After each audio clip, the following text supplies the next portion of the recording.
Okay, good day everyone. I hope everyone is fine and healthy despite the global pandemic. Okay, so this is a continuation of the discussion on the evolution of international society.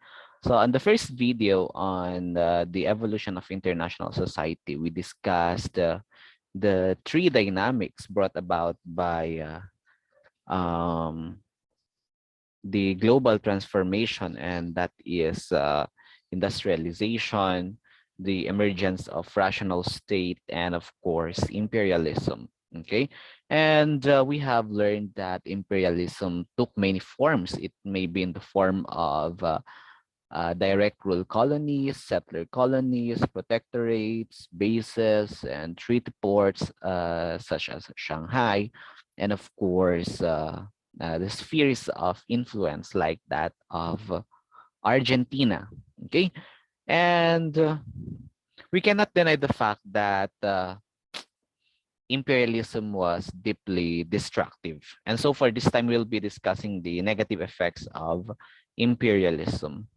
Okay, so first one, we have here ecocide.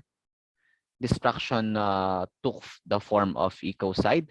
When we say ecocide, this means that we have activities that substantially damage or destroy an ecosystem or harm the health and well-being of species, including humans. Okay? So, pag sinasabi nating ecocide, coming from the term ecosystem, no, paninira ng ecosystem. Hindi lang, pag sinasabi nating ecosystem, hindi lang siya tungkol sa ano, sa mga nakikita natin sa ating natural resources, no, the flora and the fauna, but it also includes humanity, mga tao, 'di ba? So for example, Manchuria, okay, was deforested by the Japanese in the interest of its mining and lumber companies, while wildlands in India were cleared by the British, no? So that nomadic pastoralists could be turned into tax-paying cultivators. So sinisira nila ang natural resources, no? The exploitation of the natural resources, so nasisira. So there are tendencies wherein uh,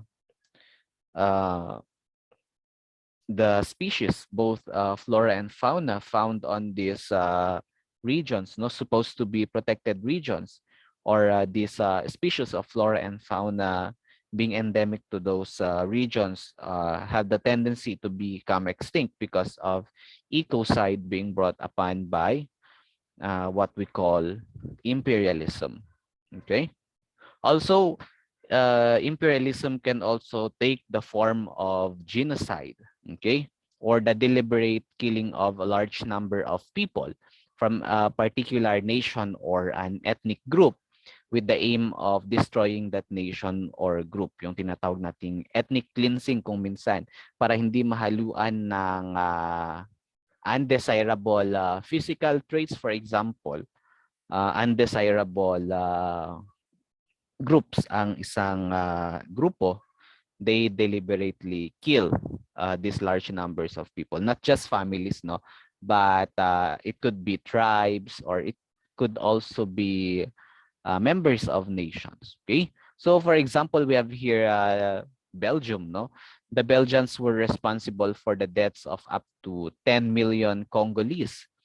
This was during the late 19th century and the early 20th century. Also, in the opening of the 20th century, Germany carried out a systematic genocide against the Nama and Herero peoples in its Southwest African territories, which in turn reduced the population by 80% and 50% respectively. Okay. Similar stories also can be told about the conduct of genocide, no? The Spanish in Cuba, the Japanese in China, the British in Kenya, the French in Algeria, the Australians in the Pacific. Okay, so overall, it is estimated that the casualty list of imperialism numbered tens of millions. Okay, that's just an estimate because there could be more undocumented genocide incidents and even ecocide incidents. Okay, so I've here the main points, no? So after 1800s, there was a great divergence between some Western states and much of the rest of the world.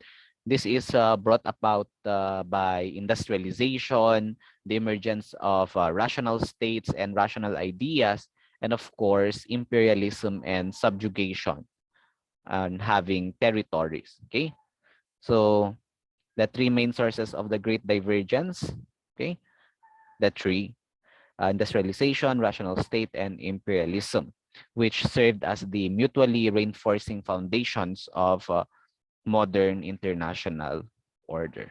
Okay, so these dynamics were deeply intertwined with international processes, most notably industrialization with deindustrialization and rational states with imperialism. So all in all, these three brought about what we call now the global transformation. Okay, so with the global transformation, we have now its consequences. Okay, we have here three consequences: the shrinking of the planet, okay, or interconnectedness at its finest, the emergence of international organizations and non-governmental organizations, and the development of an unequal international order. Okay, so we talk about the shrinking of the planet. When we say shrinking of the planet, we have here, of course, the consequences or the outcomes, which includes infrastructural gains like the making of railways connecting different states, no? The ships also. Then we have communication and trade. So first we have here a thin global trading system existed for many centuries before the global transformation.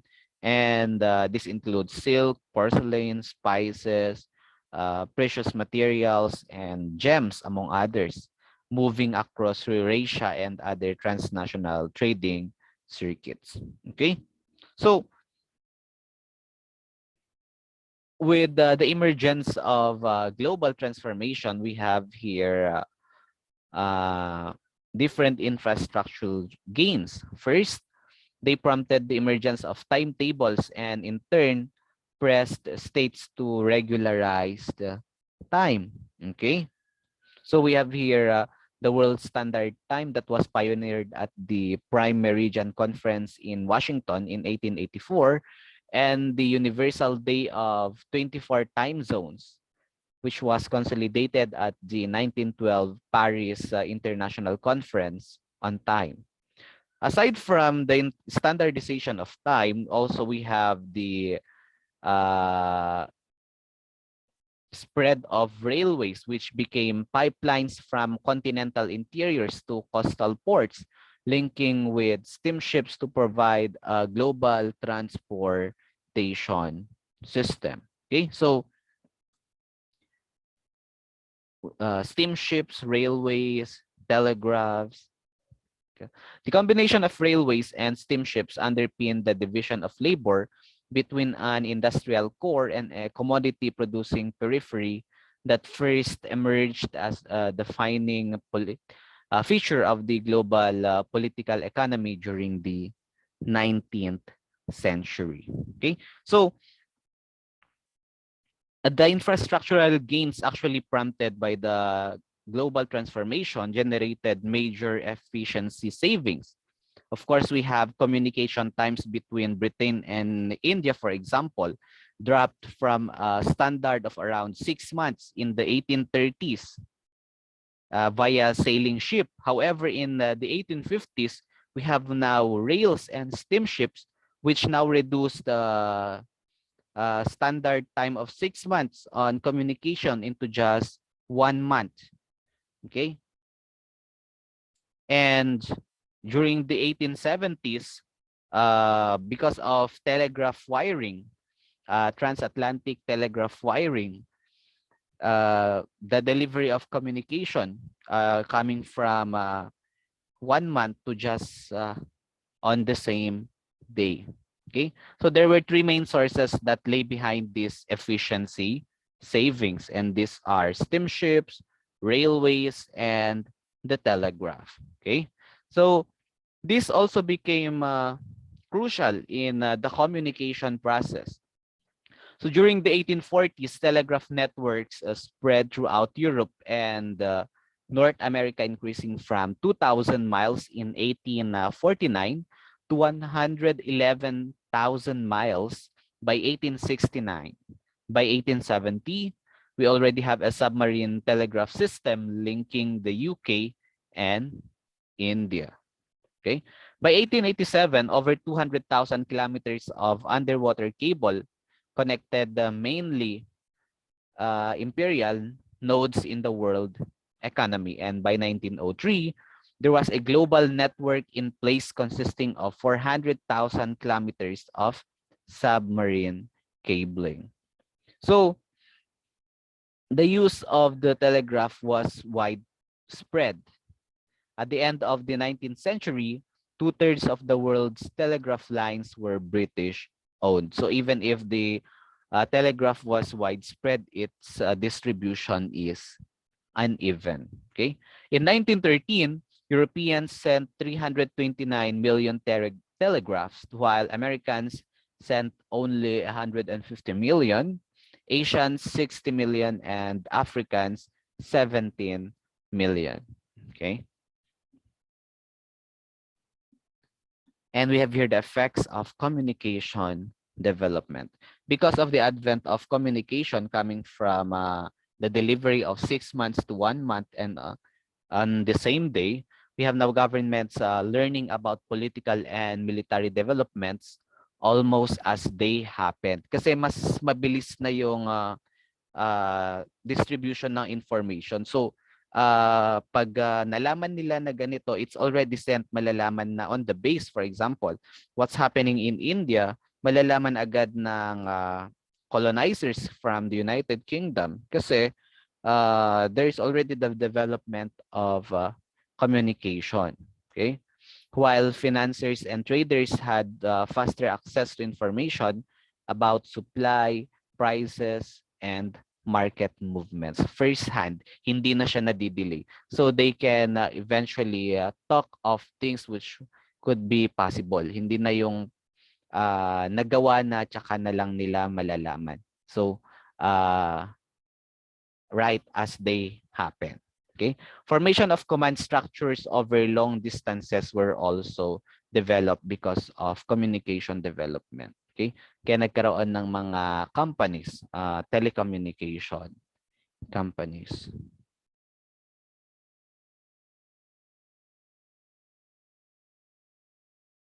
The second one, we have here the formation of intergovernmental organizations and international non-government organizations. Okay, so technological changes created the demands for international coordination and standardization.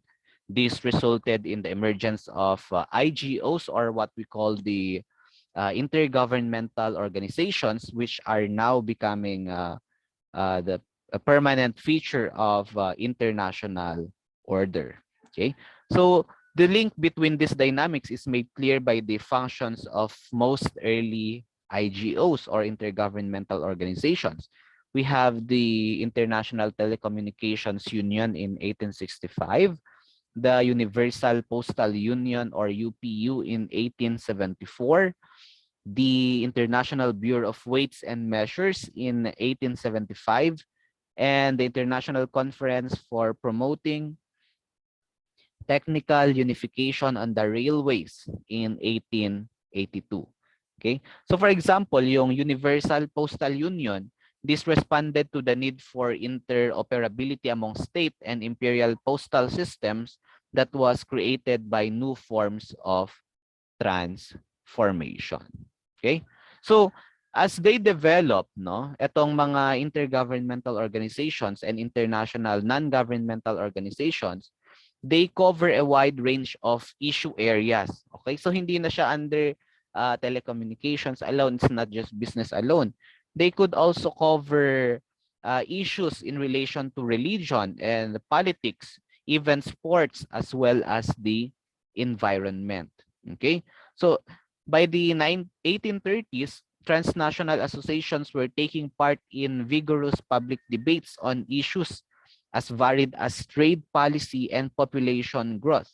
Okay, so we have here several prominent INGOs like the Young Men's Christian Association, or the YMCO, which was formed in the 1850s, and the International Red Cross, which was formed in the 1860s. These are issue-based groups, no, seeking to improve animal welfare, promote the art, formalize academic subjects, which could range from botany, anthropology, and by the 19th century, the later half of the 19th century, we saw a further growth of INGO activities with the emergence of number of groups formed in response to the inequities of industrialization in the last part of the 19th century.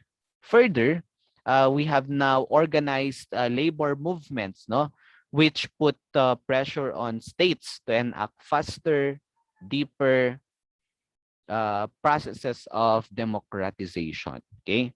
Dito na din lumabas yung mga transnational movements on women's rights, no, or suffrage movements. Okay? Then we have now the International Council of Women. Okay? Of course, we cannot also put aside the negative effects of global transformation, which includes inequality. Okay, so when we talk about inequality, these are global transformation generated these are activities generated by the global transformation. Okay, deep unequal international order. Okay, the first one is what we call racism. Okay,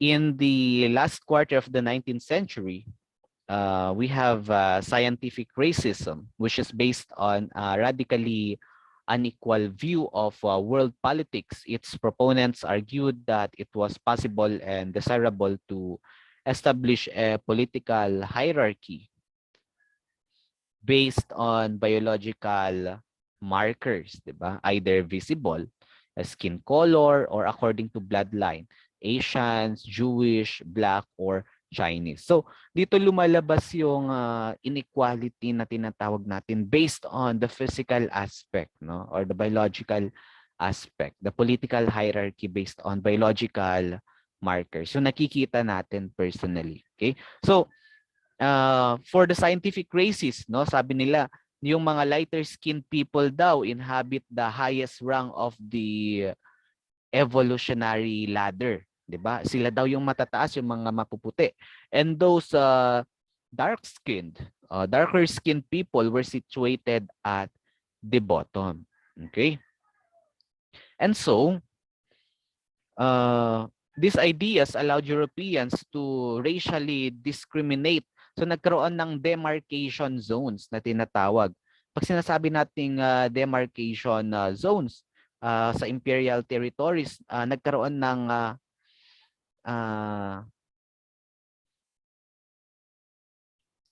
tinatawag nating categories, homogeneous diverse indigenous peoples. So native Indians, single category na lang, puro Indians na silang lahat, 'di ba? So the result, nagkaroon ng tinatawag na global color line. Okay? This color line in turn serves as the basis for a global standard of civilization. Okay? So, naging standard of civilization na yung color line na tinatawag. Mass emigration from Britain, napunta sila sa Australia, Canada, and New Zealand. So nagkaroon ng settler states na tinatawag na yung part ng imperialism na sinasabi natin. And pag nagkakaroon ng settler states, the original inhabitants of the area were pushed aside because they are considered now to be yung sinasabi natin na on the lower level. Tapos yung mga mapuputi or the colonizers would be held on a higher status. Okay? So ibig sabihin nun, nagkakaroon ng white elites, no? Wherein they see themselves as inherently superior to that of the indigenous people. Okay? And it's very much striking. For example, in the case of Australia, white settlers in Australia increased from 12,000 in 1810 to 1.25 million in 1860. Okay? So, yung cumulative effect ng population, ng repopulation ng settler colonies is very significant. Pag titingnan natin, white emigration fostered scientific racism talaga. Kaya nagkaroon ng tinatawag na new religion of whiteness. Ibig sabihin nun, the indigenous population is being pushed on the edges while the colonizers being considered as white elites were becoming the dominant population in their own colonies. Okay. However, as white Westerners become global people, okay, settlers help to racialize international politics, making the color bar a globally recognized tool already for discrimination. Okay.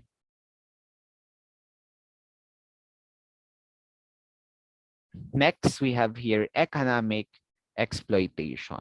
Okay. Industrialization and associated processes from imperialism, like that of commercialization of agriculture, were global in form or in status. Okay? And because of these ones, nagkakaroon ng tinatawag nating exploitation. Exploitation in wages and revenue, exploitation in manpower, and exploitation on trade and commerce. Okay? So, first, exploitation in wages and revenues. Okay, so profits for agricultural processes could only be achieved through higher productivity. Diba? Mataas yung productivity rate ng mga manggagawa, mas mababa yung sahod, and then the establishment of new market and capitalist extension. Okay, so with that, because the colonizers already know that in order for them to gain profit, mas bababaan nila yung sahod, okay, ng mga manggagawa. And so, it became in here exploitation in manpower. Okay? So, ibig sabihin nun, mas bababaan nila yung sahod ng kanilang manggagawa para makakuha sila ng profit while forcing the employees to work better. So, para mas mataas ang productivity rate. Pero kung makikita natin, if we are to compare it in a scale, no, because of globalization, mas mataas yung productivity rate because of punishments na nag-aantay sa mga hindi nag-aayos ng kanilang mga gawain, pero binabawasan naman ng sahod. So there is exploitation in wages and revenue, 'di ba? That is present in the United States during the early form of imperialism. No? Then we have here exploitation in manpower, and exploitation on trade and commerce. Okay, so the profits from capitalist expansion help to forge an unequal global economy. So for example, the cultivation system operated by the Dutch, no, in Indonesia, the settlers or the Dutch enjoyed 50 times of the level per capita income as indigenous Indonesians. So ang taas ng gap, no? Around half of the revenue collected by the Indonesian government under the cultivation system was remitted to the Netherlands. So that is revenue, diba? Constituting 20% of the state's net revenue. This is just one example of the way which imperial powers adapted global production to their needs. Okay. Then we also have here part of exploitation on trade and commerce was actually uh, setting up of the modern hierarchy between providers of primary and secondary products, like that of colonized countries. Nagiging primary providers sila ng mga products like India with tea, and Malaya with rubber, Nigeria with palm oil, Bolivia with tin, Brazil with coffee. However, imperial powers maintained an advantage in high-value exports. So, domination on the global political economy on the 20th century was actually by the uh, colonizers, even though they are not producing much of the primary products, pero they force, no, they force the colonies to do it for them. Okay, so we have here the key points. A major consequence of the global transformation was the shrinking of the planet via steamships, railways, and the telegraph. So there is a strong interconnectedness. Yung mga malalayo na biyahe ginawang pangmalapitan na. From 6 months, naging 3 months, and then on the same day, pwede nang makarating ang mga mensahe. These technologies increase the regularized exchanges also that serve as the foundation of international order. These exchanges were increasingly managed by international government organizations and international non-government organizations. The modern international order that emerged during the 19th century was profoundly unequal. The sources of this inequality included racism and economic exploitation. Okay, so that is the evolution of international society. So for your activity, for my students, your activity would be a case study on the standards of civilization to be posted on your Google Classroom. Okay, thank you very much. Thank you for listening.